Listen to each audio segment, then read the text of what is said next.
Hello and welcome everyone to this week's Best Games Period podcast. This is the podcast where we talk about games that we think just might be some of the best, period. My name is Naomi and I'm co-host of the show. Usually I have my trusty and amazing sidekick, Jack, with me on the show. But she'll be back next week for more Pokemon madness because, of course, the month of November is dedicated to Pokemon. So we've been talking a lot about Pokemon. The first week we talked about Pokemon Snap. Last week we had Odell on, our awesome, amazing guest, to talk about the 5th generation and how it's one of the most underrated of all time. And this week we're going to talk about, how can you not talk about the 1st generation when you're talking about Pokemon? And it just times up really nicely with the release of Let's Go Pikachu and Let's Go Eevee. Because, of course, that game is pretty much a remake of Pokemon Yellow. So this week, I'll be talking about Pokemon Let's Go and how it kind of ties in and how I'm liking it so far. But I just want to do a little aside before we get started. I mean, you might be able to hear it in my voice, but it's been a day. It's been a week. It's been a month. And on the Best Games Period, we like to keep it pretty real and talk about our real lives. And I mean, I'm just going through a little bit of a anxiety depression spell. So, I mean, if you've listened to the past couple episodes, I am absolutely ecstatic when I'm talking about Pokemon, and I might sound a little bit more drowned out. But never fear, I'm here still to talk about Pokemon because, I mean, honestly, the feedback we get in this community, the Best Game Period listeners, is absolutely amazing. I mean, you guys are what keeps the show not only going, but keeps me wanting to do my best each week to give you guys the best show that I can. So I really sincerely want to thank you from the bottom of my heart, and I'm sure Jack would say the same sentiment. But seeing your feedback really, it's amazing, and it does so much. So just know that we do see your awesome feedback when you leave it, and it means a lot. So sidebar done. Let's get into talking about Let's Go Pikachu and Let's Go Eevee. So I guess first, the biggest question is, which side did I choose? So I went with Let's Go Eevee. I mean, there's a few reasons there, but I have a lot of Pikachu in my life. I could dress up like Pikachu and have with just what is around my room. I have plenty of plushies, Pikachu plushies. I have a Pikachu backpack, Pikachu pencils, Pikachu notebook. Forgot about my Pikachu piggy bank. Like, there's just plenty of Pikachu in my life. Not to say that there's not a lot of Eevee as well, but I just felt like going on the Eevee side of things. And Eevee as a Pokemon is better Pokemon. I would say that is pretty much not debatable, at least in my standpoint, because you get the wonderful evolutions, and Pikachu's more of a gimmick, and I don't say that lightly, because, I mean, Pikachu is the symbol of Pokemon, right? But as a Pokemon in game, it's not that great with its stats. So I went with kind of the practical standpoints as well as gameplay.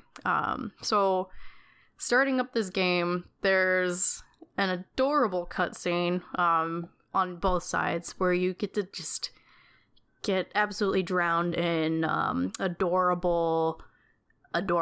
We'll just go with that. And Eevee pretty much drags the player, or Pikachu drags the player into the TV, and that's how you're transported into this world. And within Let's Go Pikachu and Eevee, you get to dress them up, give them cute hair. I mean, what more could you want? But of course, this is a remake of Generation 1, which is Red, Blue, and Yellow. And that's the gen that started it all. And a lot of Pokemon players have just a very strong connection to the game. So it's been a little magical I know that sounds really cheesy, but I do mean that word. To see this game that was, just really flat on my Game Boy screen, without any, a little bit of color, but, not with full definition color. Just, this world has come to life. And I think that's one of the biggest strengths that the game has so far, is that they're really faithful to bringing the old game to this generation. A generation of consoles is what I mean there. There's little details that just make it special. So you're walking through the overworld, right? And of course, everyone knows the grass areas where you can stumble upon these Pokemon, right? But it's just really cool to see that 3D-ified. It's pretty much, we're seeing the worlds that we had to envision as kids, because we had plenty of gaps to fill in there, because we just had a few pixels here, that's a bush, that's trees, there's the pathway. But now with Let's Go Pikachu and Let's Go Eevee, we get those gaps filled in, and it gives it a whole new dimension. And we've talked about this on the show before, but there is a lot of magic that lies within the mystery that is created there. And what I mean by that is, when our brains are forced to fill in the gaps, we create our own worlds, and we imagine what these epic moments, like in Pokemon, looked like. Like, there's pretty famous examples that have, now turned into memes. There's the first time that you meet Lugia, and if you look back on it, it's just this little pixel scene where there's a little pixel you and a really pixelated Lugia, but then artist renditions show what our brains transform that into. Or like meeting, the shiny Gyarados for the first time. Like, it's just a little red blip with pixels, but in our minds, we transported ourselves into this world and are completely immersed, and we are face to face with this amazing Pokemon that is fulfilled in our brain. So that's kind of what I mean when I say that's the strength and the magic that this game has able to put forth to maybe a new generation of Pokemon fans who maybe weren't able to play it the first time around because they were either too young, not born, or the old games were just too inaccessible, because there were a lot of archaic mechanics in those old games that made them tedious at times, and that's pretty generous. So there are a lot of changes to the gameplay itself that some fans like and some fans don't. One of those examples is you don't battle Pokemon you see in the wild anymore. So there's a really big integration of Pokemon Go mechanics into this game. And when you encounter Pokemon, and by the way, you see them in the grass, which is really cool. Instead of just wandering around in the grass and stumbling upon a Pokemon, you actually see them walking around, which is adorable, of course. So you bump into a Caterpie, right? And instead of trying to weaken it and get it down to a place where you can capture it, you just go straight with your Pokeball and you're capturing it. And you use the throw mechanic from Pokemon Go, and you can use, your berries to make it easier, like in Pokemon Go. And you can do, I think it's nice, good, and excellent. Oh, nice, great, excellent throws in order to get a better chance of catching the Pokemon, just like Pokemon Go. And so far, it's been interesting, that mechanic. I am one of those players who definitely did not mind the grind. Like, I loved doing that part of the game. That's when I was able to bond the most with my little pixelated creatures, right? Because you choose which Pokemon are going to be a part of your team and which ones you want to dedicate your real life time to making stronger. And there's something just really and I don't want to say intimate, but that's the first word that comes to my mind, forgive me, about doing that. So I was really apprehensive when I first played this game at E3, learning about that mechanic. But so far it's been good. Like, they've implemented a few new things to it, mechanics. Like, for instance, there's a chain capture system. So say you capture, we'll go back to Caterpie, like 5 Caterpie in a row. The more you capture on that chain, you keep on capturing Caterpies in a row, the more likely you are to find a rare Pokemon. And that's Pokemon with better stats and shinies. And as someone who found shiny hunting a little bit unapproachable because I don't have that attention span, it's nice to be able to actually have the option of shiny hunting in this game, because it feels like I don't have to rack my brain for a whole day and try not to rage quit over capturing the same Pokemon over and over with like some ridiculous point something chance of getting a shiny. So this game is definitely intentionally a lot more accessible for new players, and that makes it very easy, like very, very easy. I'm only to the first gym in the game, which is Brock, so the rock type gym, and so a bunch of people that I know have played the game, they have pretty much just been one-shotting trainers and one-shotting gym leaders, which are supposed to be a challenge. You know, so we kind of lose that aspect of it where you have to actually become strong and think about strategy in the game. So it just seems now that it's more of the rock, paper, scissor. It's more reliant on that system instead of, you know, coming up with strategies with your movesets and whatnot. I think what I'm trying to say is it remains to be seen, at least by me, whether this game is going to be viable on the side of, you know, the more technical mechanics, which are one of the things that I really love about Pokemon. Being able to, you know, deep dive into the IVs and natures and things like that to really focus on building the best team that I can. That's the side that really makes it interesting for a lot of people too. Like, there is no breeding mechanic, at least not yet. There's, you know, a lot of that stuff is missing. So we'll see how that goes. We'll see how this game stacks up in the competitive scene, because there's a lot of things that are really different here that the competitive scene really relied on. And I'm pretty sure there will be some sort of competitive scene no matter what, just because, you know, people, there's plenty of people who are willing to play this game and who are willing to find a way to make that work. So I'm not worried about the competitive scene being there. I'm worried about it being as, maybe just as in depth and as interesting. But like I said, where there's a will, there's a way, and there's definitely always going to be a will with Pokemon. So going back to what this game looks like, it's high def compared to the old games. I will say that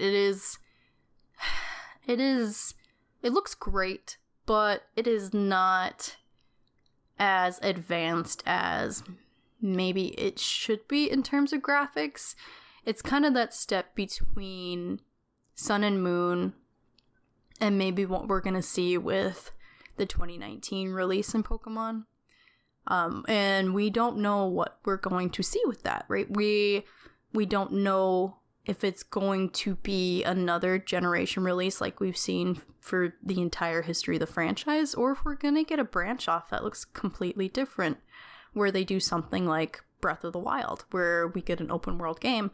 Fingers crossed on that one. I am really hoping that they finally give us that game where we can just wander around with our Pokemon. But, you know, there are still cool features where, you know, you can, with your buddies, you have them, you know, hanging out on your hat, and they're just with you the entire game if you want, just hanging out on your hat. But then you also get to walk with your Pokemon, which I think first, oh man, I cannot remember which game it first came out with, but I think it was like Ruby and Sapphire or something like that. So you could see your Pokemon walking with you. And it's just a simple feature. But we love that as Pokemon players. We love that. It just gives a realness to these creatures that we're spending time with. And so these screenshots have been coming out where we could just see the various Pokemon, right? And what they look like with their walk mechanic. I mean, I, for one, made my friend walk with their Magikarp as soon as I could because I just wanted to see him flopping around. And I walked with, you know, like my Metapod to see how that would look. But so these screenshots that have been coming out have been adorable. So like there was someone walking with their Kangaskhan, and so your little Pikachu or Eevee is in the pouch with the baby. Come on, that's adorable. But my favorite that I've seen so far is Snorlax, because this big boy is just walking around, and you as the trainer with Eevee or Pikachu are just clinging on to him. You're just clinging on to Snorlax. That's amazing. I love details like that. That's what makes Nintendo special, I think, is just those little things that we adore. And like another small detail that I thought was absolutely adorable was you have the bug catcher opponents that you see in Viridian Forest. You know, that's the standard. But now that you get to see more than a little pixel dude or female, you can see that the little bug catcher is holding like a bug, and I cannot remember the proper word for this, but like a little bug house, right? Where you capture the bug, you put it in this little cage thing, right? But the person's bug house is a little Poke Center. That is ridiculously adorable. Like, I want a bug house just so I can have a little Poke Center. Like, I will go out and catch bugs just to have a reason to have that. But yeah, I mean, it's exactly what it needed to be, even though it's pretty easy at this point. It has those little details that make it just absolutely dripping with nostalgia and ridiculously adorable. And I'm pretty sure those were just like the targets it wanted to hit, and it's hit them so far. And I know we've been talking a lot about Pokemon Let's Go, Eevee, and Pikachu, but, you know, we wouldn't be here without the games that it was based on, and that's, of course, Red, Blue, and Yellow. So we'll talk about those just really quick. So, Pokemon Red, Blue, and Yellow are those just pillars of gaming for me personally, and I mean for a lot of people who love video games, right? It stands up to games like you know, Legend of Zelda and Mario, even, and the various forms after that. It's just a pillar that you cannot ignore. And so, you know, thinking of or researching for the show this week, I was thinking, you know, trying to get rid of a little bit of my bias. Thinking about what makes these games so magical. And Odell and I talked about this last week, but there's just, the game tackles things that we, with our inner child, will always cling to, right? Like, the creator of Pokemon itself came up with the idea off of things that a lot of kiddos grew up doing, and that's catching, you know, bugs and spiders and lizards and stuff like that. Just going out in the world and collecting these little creatures and trying to make little friends, right? Just a really simple premise. And that's where we get our starters, right? Squirtle is the turtle, and Charmander is the lizard, and Bulbasaur is a frog, you know? So it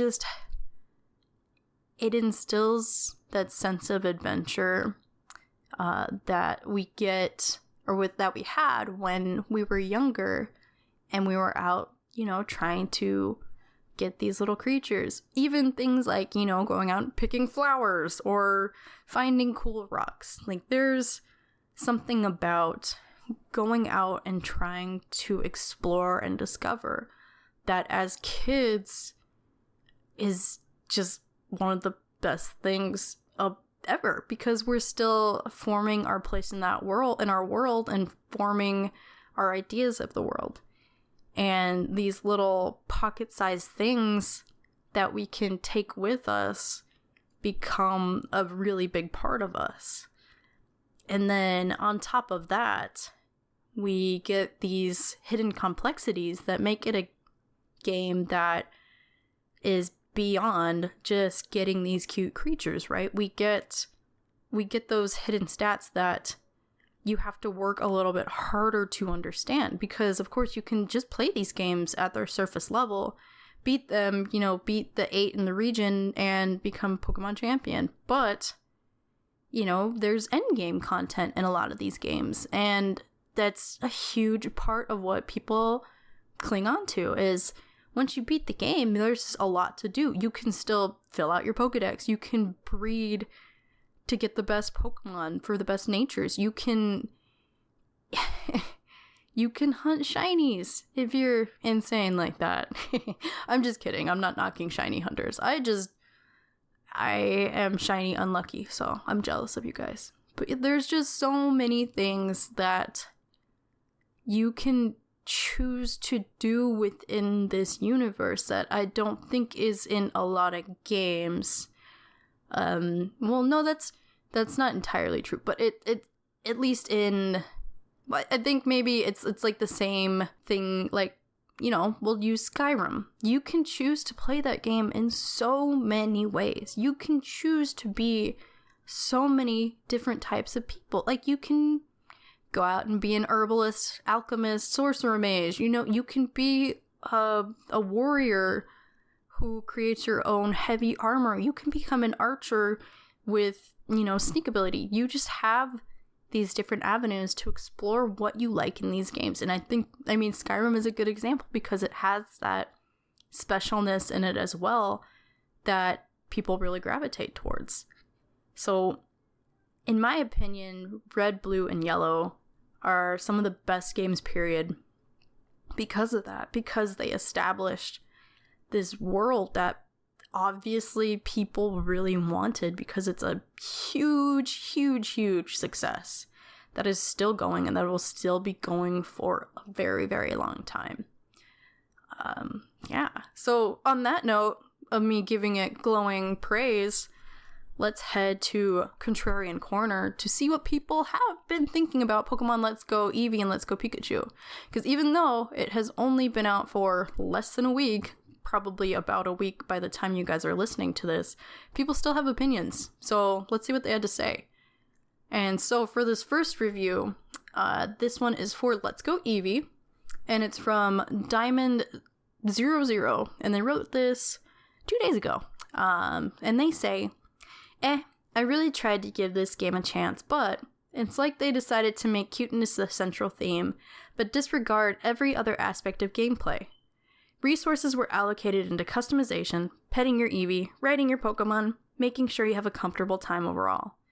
But comfort is like a spice you add to a dish. You can't expect it to single-handedly redeem every bad decision. The game and mechanics aspect was sadly neglected, so you end up having ridiculously easy game, boring, unengaging catch mechanics, painfully dulled battle and EV system, and all of this takes place in the same old Kanto we already know by memory by now. Sure, it might be fun for new players, but so is every single other Pokemon game. Simpler mechanics don't end up mattering much when Pokemon is already simple and approachable by design, and those games offer a lot more than LGPE does. Overall, it's not a bad game per se, just lacking a bit of letdown. Just lacking and a bit of a letdown because Game Freak is capable of much more. Might not be the best thing the series needs right now either. And so there's a lot of really fair points in there. That's why I chose to read that one. And now let's go to Let's Go Pikachu, which has actually a user score of 4.9 right now, and Eevee is at 5.1, so a little bit better. But this review, also written a couple days ago, is from 5Kai Legend, and they say, a disaster of a game, Game Freak's laziness masquerades as a game aimed at beginners. These games are lacking elements that would have made the experience more broadly enjoyable without actually hurting the beginners. No Sevi Isles? No difficulty option? ? It's one of those things, it's one thing to make a game for new fans. It's another thing entirely to be just lazy during the development, and then act as if everything is simplified because of that. Common excuse. The lower budget then. Which makes no sense for a $60 game. This should have cost $25, and instead we got this. What we got is a full-priced release that better not be a preview of what's to come in the next year. To top it all off, this is using a basically upscaled port of the engine used on 3DS, and this does not offer graphics worthy of a home console game. Even for a Pokemon game, this could have been much more interesting, detailed overworld. And yet, still manages to have frame rate dips at times. And yes, I have actually seen those frame rate dips. Truly a disaster that better not set a precedent for the upcoming titles. Sold at more than twice the price it's actually worth. Keep that in mind when reading reviews from the press who didn't have to pay for this title. Alright, so there are some fair points in there. I mean, that's kind of the beauty of Contrarian Corner, is we can hear sometimes ridiculous opinions, just because those are kind of fun to read. But then, we also get these points that are genuinely worth looking at, right? Like, Game Freak could have done a lot more. They could have been a lot more brave in how they designed this remake. They have a formula that they know is going to work, that they know is going to sell. And instead of taking any risks, they took the really, really safe, family-friendly side, which I understand why they did, from a monetary capitalism standpoint, but they could stand to take some risks. I mean, there's a lot of opportunities there that were missed. So I do agree with some things that the contrarians say. And, I mean, my opinion of Pokemon Let's Go Eevee and Let's Go Pikachu are still forming. I mean, I'm still at the very beginning of the game, and I still am going to be diving into it a lot more. So I'll be talking about it in the next couple of weeks of Pokemon Month. On that note, you can listen to this show via where you can find all of our podcasts, such as iTunes, SoundCloud, Libsyn, things like that. And when in doubt, you can turn to our social media pages, where we, of course, will post the latest episodes. And we are on Twitter, Instagram, Facebook, at The Best Games Period. And so you can also find this on a site that we talk about quite a bit, and that's called Extra Life. So Extra Life is an amazing charity that raises money for sick and injured kiddos in Children's Miracle Network hospitals near you. So the way that works is you play video games and you raise money, which is pretty much a win-win because you get to play games and you get to help kiddos. And game day just happened. It was on November 3rd, but that doesn't mean you can't raise money still. You can do all sorts of events. A lot of people stream video games and do crazy things to raise money. Some people do live events where, they host something at the local game shop. There's a ton of things that you can do, and you're only limited by your imagination, really. So you can find this podcast at community.extra-life.org. And if you guys ever have questions for us that you want answered that are outside of the realm of video games, we would love to talk about that, because there's likely a chance that we can find a way to tie it into video games, because as game industry people, Jack and I, we deal with games a lot, and they've shaped a lot of who we are. So don't be afraid to ask us questions like that. Like, for example, I talked about my anxiety and depression really quick. I turn to Pokemon a lot to help me deal with those things. Like, there have been a lot of times where I will turn to these games and that grind I was telling you about earlier, and I want to stray away from the word comforting, because that can be kind of a slippery slope, because you can just slide into the comfort of depression, which is bad. So let's say it's motivating. Yeah, that's a lot better. To be able to have games like these. So if you ever have questions like that, we are open and we are listening. So submit them via Twitter, Instagram, and Facebook. And with that long-winded rant at the end there, we will see you next week on the Flippity Dippity.